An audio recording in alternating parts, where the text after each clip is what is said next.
آج جتنے بھی لوگ نماز پڑھتے ہیں، کوئی ہاتھ باندھ کے نماز پڑھتا ہے، کوئی ہاتھ چھوڑ کے نماز پڑھتا ہے۔ ہر انسان، ہر مسلک کا بندہ یہ دعا کرتا ہے، صراط مستقیم، پروردگار مجھے سیدھے راستے پہ چلا۔ آپ کو میں بتاتا ہوں کہ صراط مستقیم کہتے کسے ہیں۔ حضور تشریف فرما ہے، ارد گرد صحابہ کی جماعت بیٹھی ہے۔ ایک صحابی اٹھے، انہوں نے کہا، اے حضور، ہم ہر وقت دعا مانگتے رہتے ہیں، ہمیں سیدھے راستے پہ چلا۔ اے محبوب، یہ صراط مستقیم ہے کیا؟ حضور چپ رہے۔ کچھ دیر بعد مسجد میں مولا علی تشریف فرما لے کر آ رہے تھے۔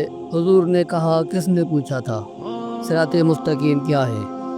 صحابی کھڑے ہو گئے، انہوں نے کہا، حضور ہم نے پوچھا تھا۔ حضور نے علی کی طرف اشارہ کیا، کہا، ان ھذا علی صراط مستقیم، یہ میرا بھائی علی ہے، یہی صراط مستقیم ہے، اس کا وجود صراط مستقیم ہے۔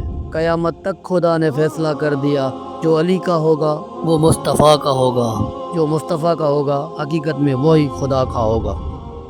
میرے بھائی دوستو، اسی طرح کی اچھی اور سچی ویڈیو ہم آپ تک پہنچاتے رہیں۔ ہمارے چینل کو لائک، فالو اور سبسکرائب ضرور کیجیے گا، اور کمنٹس میں بے شک لکھیے گا۔